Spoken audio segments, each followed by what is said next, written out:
Bonjour et bienvenue à l'atelier.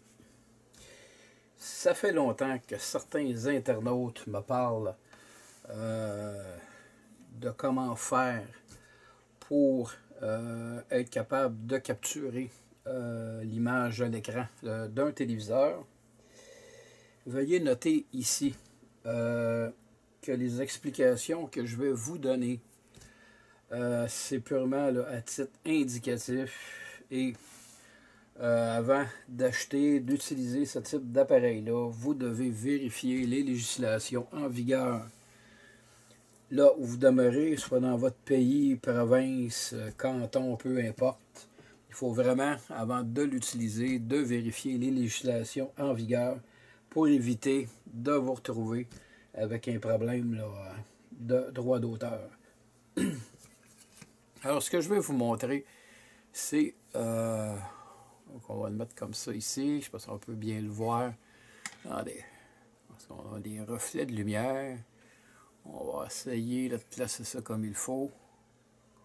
Bon, alors on va le mettre ici. 4K HDMI Video Capture USB 3.0. Donc, il s'agit d'un module de capture d'image de téléviseur qui peut aller là, sur un téléviseur là, standard. Donc, je pense que c'est du 1080, bon, je me souviens plus combien. Ça peut monter jusqu'à du 4K. Évidemment, en 4K, ça va vous prendre un ordinateur ultra rapide pour être capable de copier le contenu là, en même temps, parce que pour utiliser ce module-ci, ça va vous prendre un ordinateur quand même assez costaud, un ordinateur équipé de port USB 3.0. Et comment on fait pour déterminer si un port USB est 3.0? C'est simple, on regarde à l'intérieur du port. Le 3.0 est identifié par sa couleur et il est de couleur bleue. Donc on voit ici également là, que c'est bleu à l'intérieur du connecteur. Et pourquoi 3.0? Tout simplement parce que ce type de port USB là fonctionne plus rapidement que les 2.0.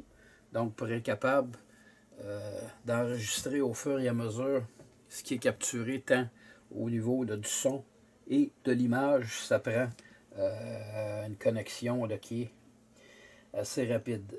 Évidemment, le module ici, il n'y a pas, si on regarde ici, c'est ici, il y a une entrée de micro, une sortie de casque que j'ai jamais utilisée. Et là-bas, on a l'input. L'alimentation du module se fait directement à partir de l'ordinateur. Donc, dès que vous avez intégré la prise USB dans la machine, ça va alimenter le module. Et je pense que c'est celui-là ici ou ici. Il y a une lumière verte là, qui va s'allumer et qui va vous indiquer là, que c'est fonctionnel. Dans le cas de celui-ci, je pense qu'il est adapté là, pour le continent américain. Fonctionne à 60 Hz. J'imagine qu'il doit y avoir des versions qui existent là, au niveau européen. Je sais que vos captures vidéo sont un peu différentes des nôtres. Une question qui m'a été posée, est-ce que ça fonctionne ici au Québec avec le système Helix? Tout à fait. Donc, je vous montre ici le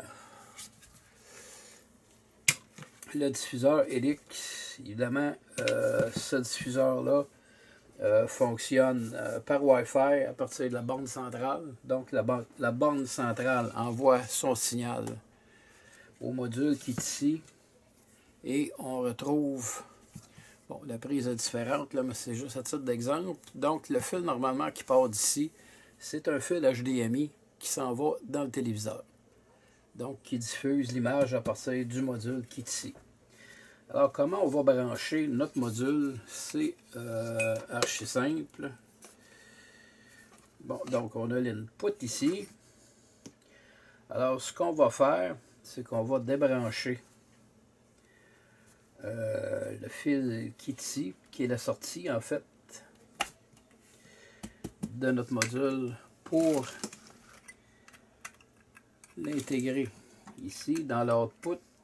Quel bord il va? Bon, ça s'en va ici. Et le fil, l'input, va venir se brancher dans le module ici. Pourquoi? Donc, on a notre transmetteur LX. Normalement, le signal devrait se rendre immédiatement à la télévision. Et dans cette configuration-ci, le signal va partir, il va entrer dans le module, on va l'appeler le module 4K, il va évidemment ressortir pour aller au téléviseur, et notre prise USB va tout simplement se rendre à l'ordinateur. Là, évidemment, c'est pas tout. Ça va prendre un logiciel pour enregistrer ce que vous allez capturer comme image. Et bonne nouvelle, le logiciel qui est utilisé, c'est un logiciel qui est conçu d'abord et avant tout pour la capture d'écran. Lorsque vous voyez des gens, moi-même je l'utilise, des gens qui vont faire par exemple des vidéos dans le petit coin, là, on voit un petit carré avec le visage de la personne. C'est le même logiciel. Donc, le logiciel s'appelle OBS Studio. Et avec ce logiciel-ci, il y a moyen de le configurer pour enregistrer ce qui est sur la carte et l'envoyer tout simplement dans l'ordinateur. Et je vous assure, la qualité d'image, c'est assez impressionnant. Moi, dans le cas qui me concerne, je n'ai pas de téléviseur 4K, je n'écoute pas ça là, assez souvent. Donc, c'est un téléviseur là, Samsung standard. Et ça fait très bien le travail. La seule différence, moi, que j'ai noté, c'est que l'image est un peu plus foncée une fois enregistrée. Mais ça peut s'ajuster. Il y a des paramètres qui peuvent s'ajuster dans le logiciel pour augmenter un peu la clarté de l'image et faire en sorte que ce soit pratiquement identique là, à ce qui sort du téléviseur. Au niveau du son, moi je vois pas là, vraiment de différence, donc c'est d'excellente qualité. Alors en deuxième partie, je vais maintenant aller brancher le tout sur mon téléviseur, parce qu'ici dans l'atelier j'ai un téléviseur là, pour les tests, et je vais brancher le tout sur mon ordinateur et mettre en route mon logiciel OBS Studio, et je vais vous montrer là, rapidement comment là, configurer le truc pour que ça fonctionne correctement. Alors deuxième étape à l'intérieur de notre processus, on va maintenant aller télécharger OBS Studio, qui est un programme qui est tout à fait gratuit. C'est open source, donc il n'y a aucun problème. Moi, je le fais dans Google. OBS Studio, ça nous amène sur cette page-ci. On va cliquer sur téléchargement. Maintenant, télécharger l'installateur. Et un petit truc en haut, là, de voir ça tourner. Donc, c'est pas le programme le complet, c'est juste l'installateur qui va aller chercher le programme sur le site d'OBS Studio et qui va l'installer dans votre ordinateur. C'est sans virus, sans inquiétude, sans problème. Donc, une fois là-dessus, vous avez tout juste à cliquer sur l'installateur et le logiciel va s'installer. C'est pas très long. Alors, une fois installé, ça devrait ressembler là, un peu.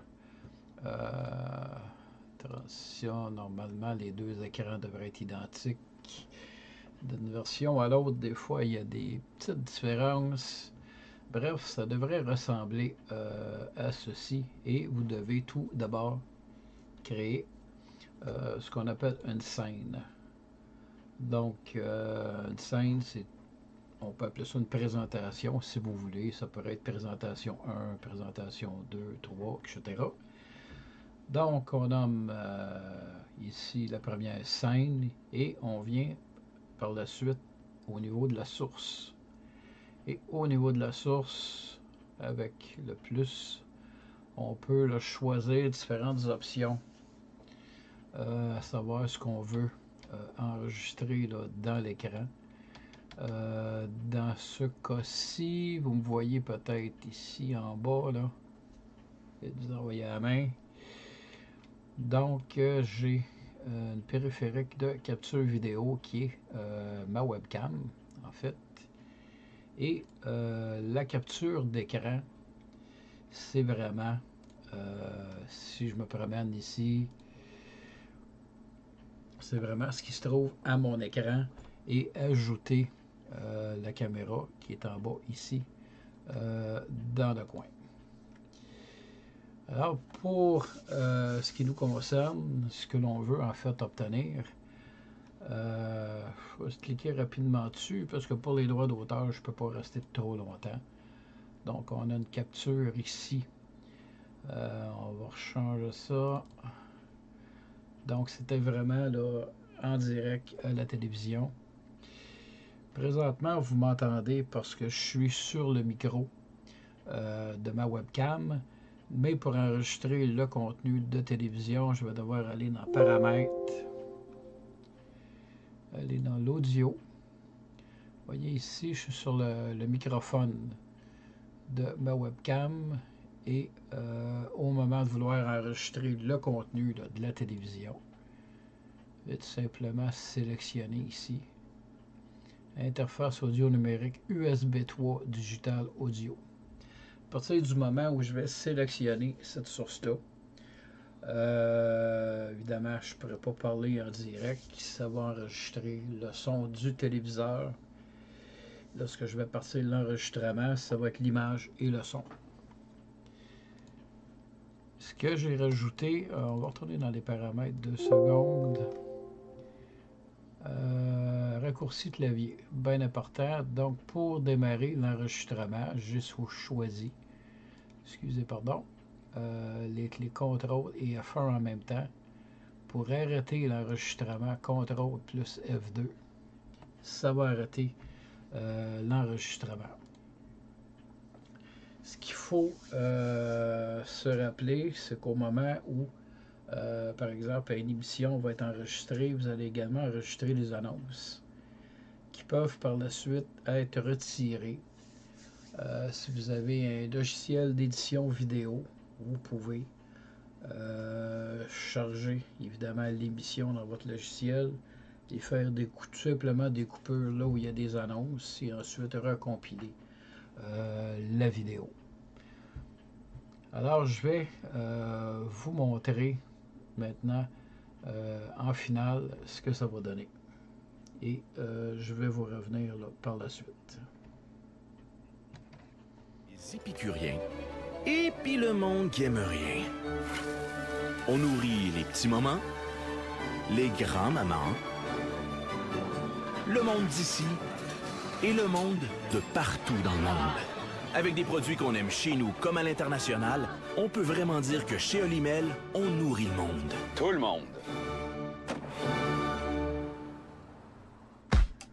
La plupart des femmes sont aux prises avec des cheveux endommagés. Nouveau revitalisant en profondeur Pantene Miracle Rescue avec perles fondantes prouvées, emprisonne.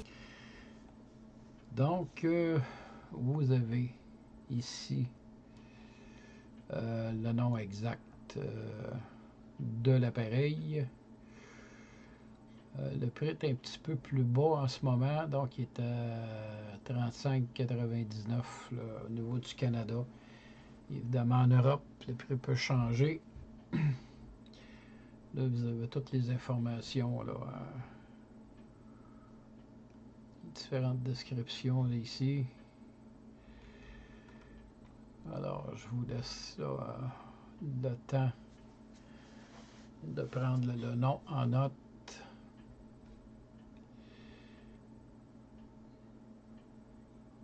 Regardez les différents composants. Au niveau là, du connecteur, je pense qu'il y a même au niveau du connecteur USB, il y a un adapteur qui peut s'enlever. C'est intéressant.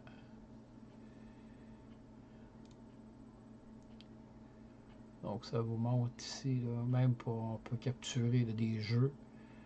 Mais si vous le faites sur votre ordinateur, vous pouvez également là, capturer les jeux avec OBS Studio sans problème.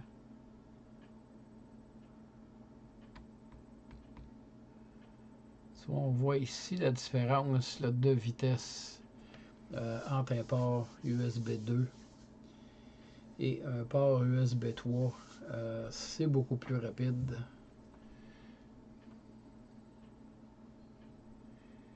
Et bon, on voit ici OBS Studio. Dans cette fenêtre-ci, comme je vous expliquais tantôt, il peut arriver parfois qu'il y a juste un écran là, qui affiche au lieu de deux. Moi, je travaille à 2 écrans. Vous voyez donc, on a le contenu de l'écran de l'ordinateur. Il est allé le chercher, ça se ramène sur l'ordinateur portable. Donc, il y a différentes configurations aussi qu'on peut donner ou utiliser avec l'appareil. Ça vous appartient, là, évidemment, de faire vos expériences, vos recherches, votre propre expérimentation pour arriver là, aux résultats que vous souhaitez obtenir. Bref, ça conclut ma présentation. Sur ce, j'espère que vous avez aimé la vidéo. Je vous dis merci et à la prochaine.